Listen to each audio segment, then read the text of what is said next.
As we try to bounce back from the 7-goal thriller over at Anfield this past weekend, attention focuses to matchday number 2 out of the Premier League with the introduction of the Manchester clubs. Who's going to come out on top this weekend? We'll take a little look at it next.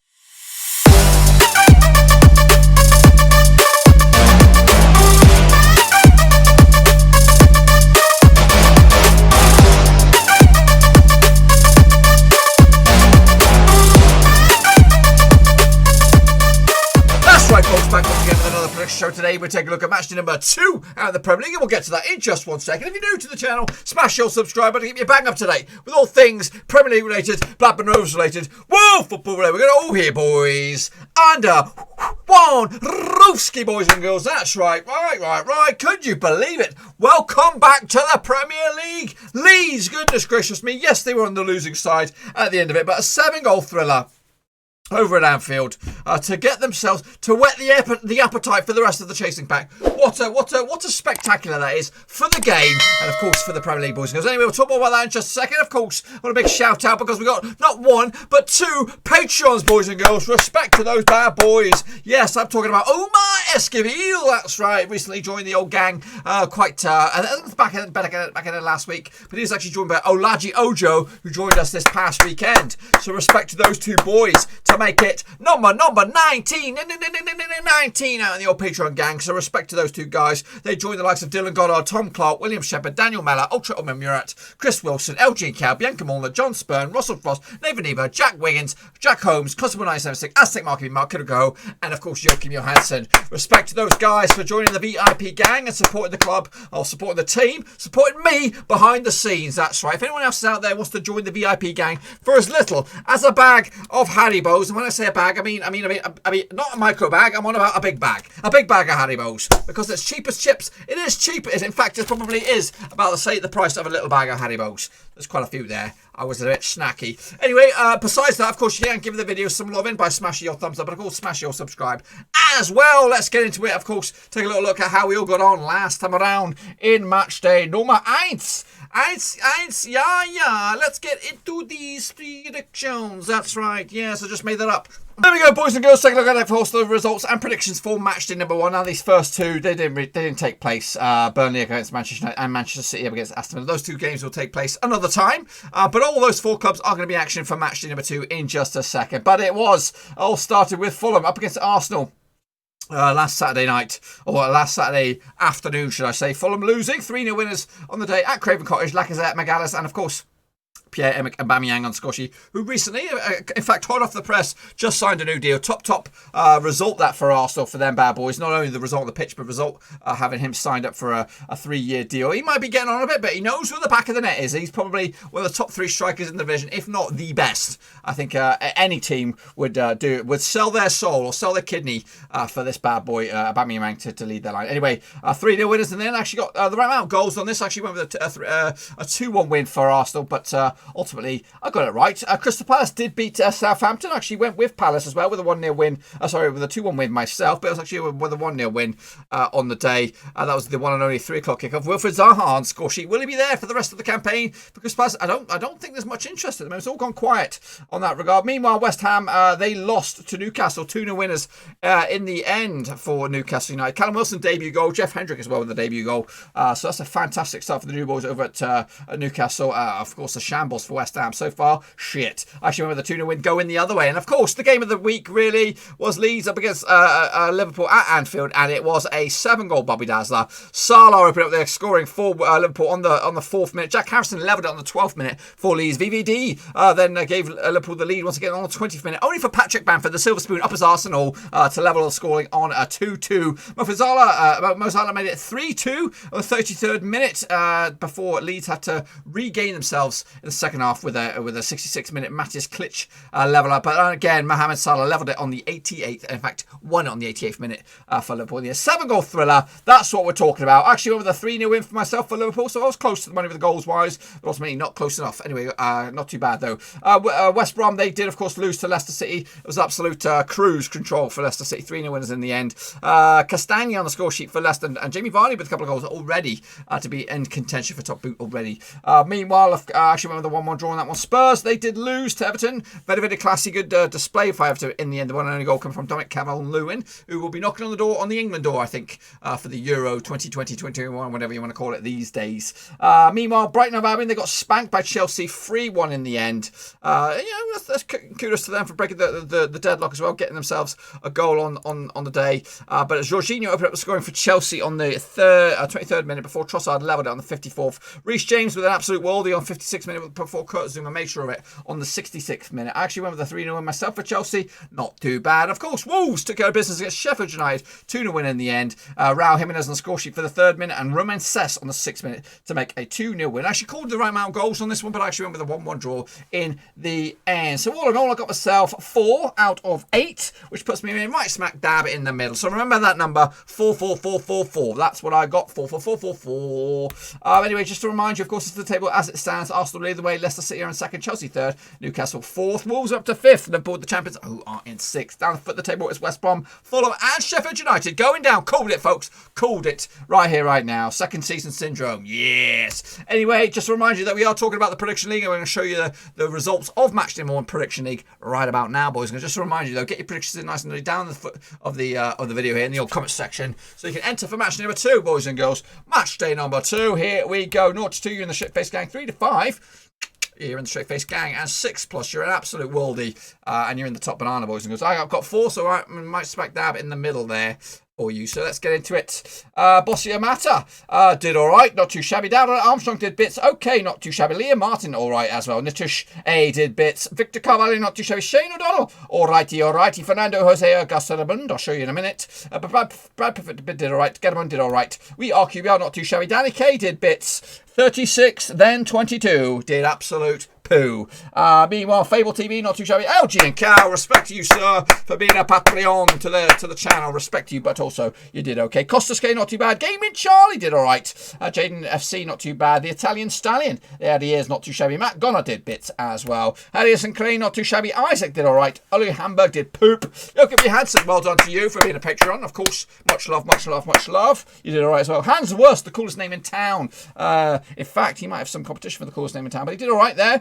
Sean B, not too bad. Issa also did okay. Omaji Monday, not too shabby. I Hate Mana, he also did okay. Gangung Gangster did all right. JB72, not too bad. Person Hung did bits. iCarly, not too shabby. Club Skills did okay. Shepherd, killing it. Le Patreon, of course. Respect you, sir. Thank you very much. Football Mapper, Top Banana, pulling it out the hat. Look at that. Fair play to you. Lagolas Good did all right. And Yannick Busser did all right as well. We've got a couple there. Who are these guys? Raymond Francis did okay. Kev Mathis did all right. Where are we? Dennis Cannell, he did all right. Simples 1976 okay. Kitten Zameli, not too shabby. Yeah, Raymond Francis, there he goes. Ivan Ivanov, not too shabby. Russell Frost, respect to you, sir. La Patreon as well. Luka Kapidovic did okay. NWC239, not too bad. Some random name here. He did okay. Mike Gallagher did all right. Callum Brustlewaite, okay. Mike Chapman, also very, very good, decent. Of course, Ultra Omamirat, respect you, sir. Much love. La Patreon, and he also did as well. Carlos Akmar did poop. Ahmed Sohli did all right. Chila, not too shabby. Zachlin Amor did also very, very good. And Nathan Collins, also very, very well as well. Into the backstretch here. Shocker, Rooney, what am I doing? Of course, respect. Top of the shop there. Omar Esquivel, brand new, squeaky clean Patreon. Respect to you, sir. Well done to you. Yava VMPP did all right. Tom Bradley did okay. The one Leicester City fan, he did okay. Noah Haynes did all right as well. Alabanga Anganga did okay. Yugaboo Goose, he did all right. Well, I don't know why I'm giving him a rifle. Kelsey Shambangu. There you go, Hans Worst. You got one of the coolest names in town back. Kelsey Shambangu did all right. Mr. Matt Russ did okay. Yay PD Key did okay as well. Nathan Heaver, respect to you, sir, for being a Patreon. You did all right. Crimson Eagle also did okay. Bluebird Legend did bits. Bianca Molnar, well done. And you also did okay as well. Parker 93, not too bad. Cody Ho, respect as well. Well done to you. Slaven Celtic did okay. Andrew H did bits. Mitchell Shone, top of the banana. There we go. Killing it. And Charlie Pagnam as well. Hart Jack, he did all right. Roberto Hollis, not too shabby. Mohammed, excellent show. And Hamashi Shori did all right. I think he's already been up there once, actually. Fatima Abraham also did very, very well. That is the predictions for match number 1. This is your current leaderboard as it stands, as it plows on in there. Speedy Gonzalez. Look at it fly on through. It's flying. Can you see your names? Because I can't see mine. Mine was not in there. But your current Prediction King, as it stands, is Mitchell Shoney. Good friend of the channel, ex-La Patreon. Maybe he wants to come back because he's now Prediction King, as it stands out in the Premier League, with a couple of chasing packs as well on 6, including LG and Cow and Russell Frost and much more. But it's only matched anymore, folks. You know, if he was to stick around the whole way, I'll be very, very surprised. But he has the lead at the moment. If he gets the rest of them, all of them right, he'll become the Prediction King for the Premier League. But, of course, we know that's not going to happen because that will be absolutely balmy. Anyway, that's not match day number 1. Let's take a little look now. Of course, match day number 2. Hey, we're going to kick it off now with Everton. They're going to be taking on West Brom on the 19th. Which, according to my knowledge, is a Saturday. These two sides will be locking horns for the, what would it be, the 167th time they play each other. 68 wins for Everton, 59 wins for West Brom, and 41 draws. The last 6, though, sees 3 wins for Everton, 1 win for West Brom, and 2 draws, including a draw last time around when they played each other in the Premier League. Goodison, back in 2018, was a 1-1 draw in the end. The goal scorer is Oumar Niasse on the score sheet for Everton, with Jay Rodriguez on the score sheet for West Brom. However, last time they played at West Brom was also a 0-0 draw. Heading into this, of course, West Brom opened up their account with a loss to Leicester. Meanwhile, Everton opened up the account with an impressive win against Tottenham Hotspur. The bookmakers' odds on this son of a gun: 15-8 for Everton. Red hot favourites. 3-1 is your draw. 5-1 is your away. And a win for Everton would see them go top of the pops, boys. Top of the pops. And a win for West Brom would see them moving in the right direction. Get themselves. Technically, they could go top of the pops as well, but realistically, I don't see it happening. I'm going to go with an Everton win convincingly in the end.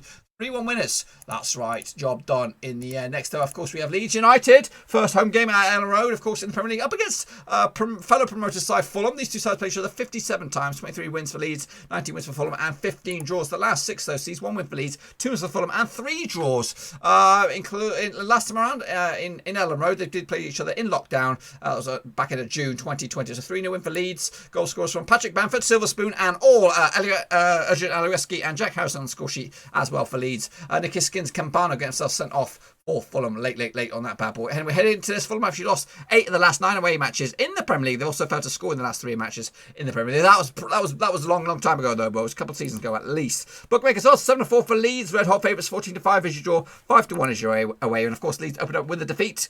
Fulham also the same. But they both of them looking for their first points on the board. Will they come this Saturday? It should do. Something should happen. And I'm going to go with a Leeds victory in the end on this one. Next up we have Manchester United opening up their account up against Crystal Palace. These two sides play each other 57 times over the course of time. 38 wins for United, 8 wins for Palace, and 13 draws. The last 6, though, sees 4 wins for United, 1 win for Palace, and 1 draw. The last time they played each other was over in Selhurst Park. It was a 2-0 win for United. Rashford and Martial on the score sheet way back in lockdown. It was back in 16th of July. 2-0 winners for Manchester United. Meanwhile, the last time they played each other in Old Trafford was back in August, around about this time last year, give or take. It was a 2-1 win for Crystal Palace. Goodness gracious me. Jordan Ayew and Patrick Van Aanholt on the score sheet for Palace. Daniel James on the score sheet for United.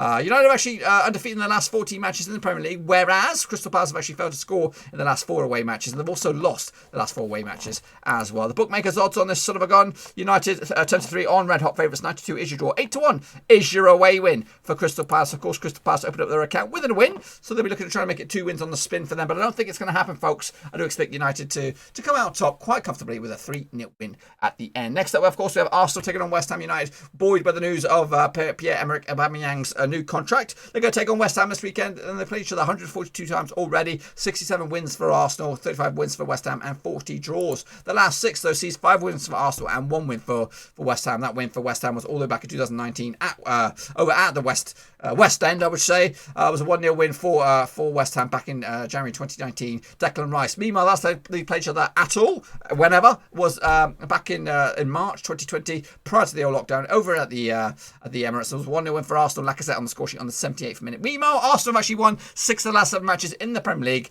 West Ham on the flip side have actually failed to win 9 of the last 10 matches away from home. Heading into this, West Ham, of course, buoyed by a victory in the EFL Cup. They did beat Charlton today, as of recording this on the 15th of September, but they did lose their opening day to Newcastle. Meanwhile, Arsenal, of course, opened up their account with the win against Fulham. They also won the Charity Shield, of course, beating Liverpool in the process. Bookies odds on this son of a gun is 2-1 on for Arsenal. Red hot favourite, 7-2 is your draw, 90-4 is your away win on this one. Going to go with Arsenal as well on this one with a clean sheet. 2-0 win in the end. The Saints go marching in. They're going to be taking on Tottenham Hotspurs this coming weekend on Sunday, I believe. These two sides played each other 127 times over the course of time. 39 wins for the Saints, 57 wins for Spurs, and 32 draws. The last 6, though, according to my knowledge, 2 wins for Southampton, 3 wins for for Tottenham and 1 draw. The last time they played each other was in the FA Cup, and it was over at Tottenham's Fancy Pants new stadium. It was a 3-2 win for Spurs. Jack Stevens with a big fat OG, Lucas Moura and Son Heung-min on the score sheet for Spurs as they came out on top 3-2 wins. Shane Long and Danny Ings on the score sheet for Southampton.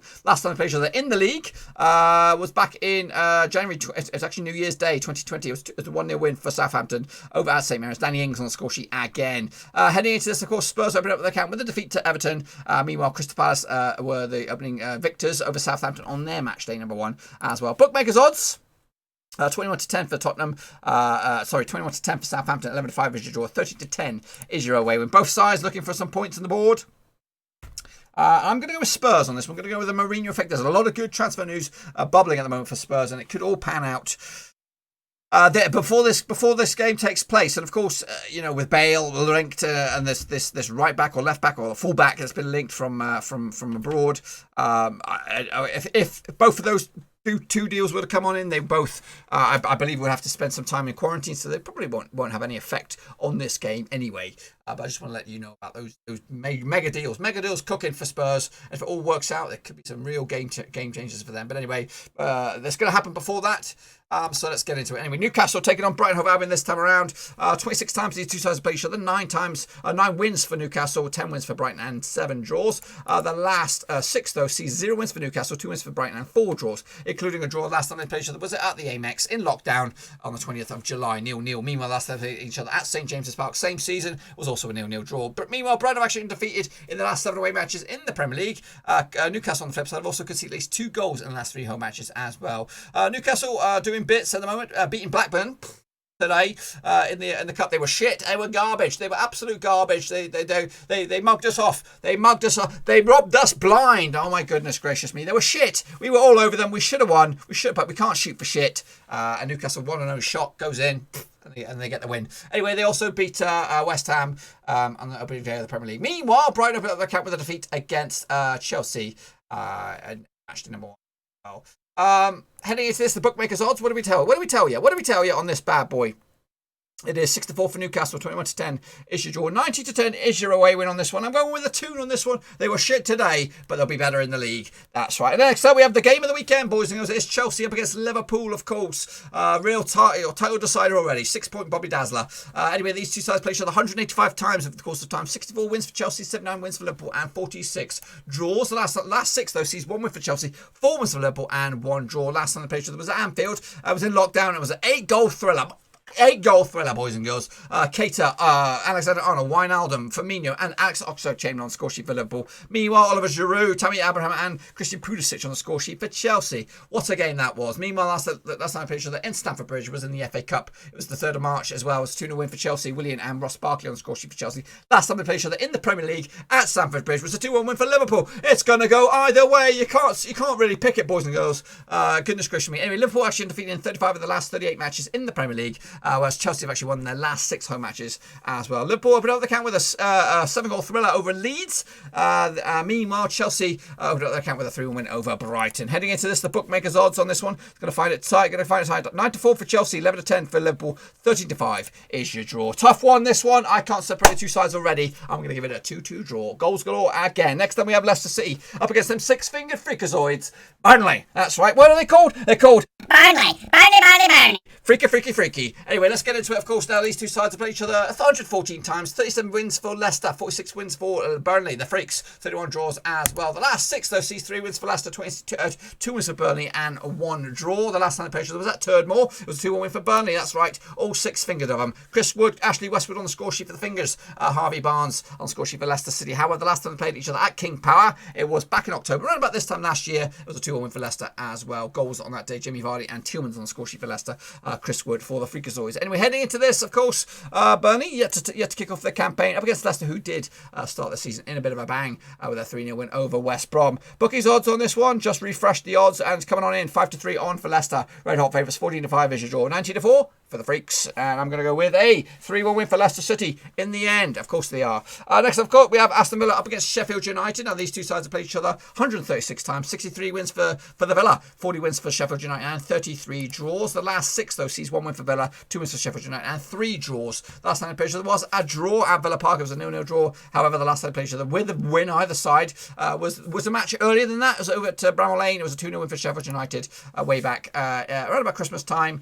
John Fleck with a couple of goals as well. Sheffield United have actually lost their last 4 matches in the Premier League, including their opening day defeat against Wolves. Meanwhile, Villa yet to get their Premier League up and running, but they did were victorious over Burton Albion in the League Cup. Heading into this, of course, the bookmakers' odds will probably give it to Aston Villa. I think 13-8 on this one. Taking place on Monday, the 21st of September. 11-5 is your draw. 70-10 is your odds for Sheffield United. I'm going to go with the 2-0 win for Villa to give themselves a nice, great start to the season. Next up, and finally, should we say, Wolves taking on Manchester City this coming Monday. 122 times these two sides have played each other. 48 wins for Wolves, 47 wins for Manchester City, and 27 draws. The last 6, so 3 wins for Wolves, 2 wins for City, and 1 draw. It seems that Wolves are the bogey team for Manchester City. If anyone can beat them, it's Wolves. The last time they played each other was at Molineux. It was just after Christmas, around about Boxing Day-ish. It was a 3-2 win for Wolves. Goodness gracious me, the goal scorers on the day. Sterling with a couple of goals for Manchester City. Edison with a red card as well. Traore, Jimenez, and Doherty on the score sheet for Wolves. Heading into this, Manchester City have actually won the last 5 matches in the Premier League. Wolves opened up their account with a win over Sheffield United. Meanwhile, Manchester City succumbed to a defeat against Arsenal in the FA Cup. That was the last game, the competitive game for them. Was it the last competitive game? Weren't they in the Champions League? They got embarrassed again in Lyon. Anyway, either way, bookmakers odds will go with City. I think 6-1 for Wolves, 10-3 is your draw, and 29 is your away win on this one. Despite the hoodoo, I'm still going to go with a 6-goal Bobby Dazzler in favour of Manchester City to open up their season with a win, boys and girls. That, my friends, is what I think will happen in match day number 2. Do you agree or disagree? Get your predictions in the old comment section down below. If I'm right, which I will be, this is what the table will look like at the end of it. Leicester City top of the pops, Arsenal in 2nd. Look at Newcastle up there in 3rd, and Everton up there in 4th. Down the foot of the table will be West Brom, Sheffield United, and West Ham United going down, boys and girls. Again, be sure to get your predictions in nice and early for the old Premier League, because if you do get them in nice and early, you'll be in the prediction league. Now, I want to do a bit of a disclaimer. I'm trying to get the explainer video in there, but once the first game goes underway in the Premier League, kicks off, I'm going to take all the predictions that have been submitted in the comment section, and then I'm going to start my work on my spreadsheet and all that kind of stuff. So don't go in there and edit it and stuff, and then you change a couple of scorelines here, there, and everywhere, or any late submits, because I'm not going to look back on them. Then I would have screenshotted your predictions. I would have started put them in the old database and whatnot, and then that's it. If you go and tweak it around and start moaning that I missed you or something like that, it's too late. You got to get in before the first game, and according to my knowledge, the first game for this week match today is, of course, nice and early. Everton against West Brom on Saturday. So get your predictions in before that. Anything that takes place after that, if you change them, you go back in there, put a comment in after that. I'm not gonna take a look at it. Well, I'll probably look at it, but I'm not gonna change the scores because it hurts me. Because I did it this weekend. Some people did enter in it. I tried to backtrack and do it, but it's too much hard work. I'm doing 10 leagues here, boys, and this was the easy week. Next week it gets complicated, and it just gets complicated and complicated after this. So take it easy on me, boys and girls. Take it. If I miss you by chance, just let me know in the comment section. Hey, you missed me, and I'll try and get back to you, and I'll try and update the thing. I'm not gonna drop sticks and redo the whole stuff. I'll just try and make amends for the next week and try and get your scores up there. But just be prompt. Be prompt with your pickaroonies. Anyway, that's it, my friend. Please give the video some love. It does wonders to the old YouTube algorithm, of course. If you're new, bang your subscribe button as well. Also, if you want to support the channel in another way, because this prediction league is bloody hard work, get in the old description. Check out the old links to my social media platforms, and of course, Patreon to support the channel in another way. That'll do absolute bits. Looking for number 20. Could it be you? Well, get stuck in the old description. Patreon.com/Roverseas. Anyway, until then, though, hopefully your side does bits, unless your name is Wickham, because hopefully you can get smashed out in the championship. But that's a story for another day. Until then, though, I'll see you next time. Till then, I'm out.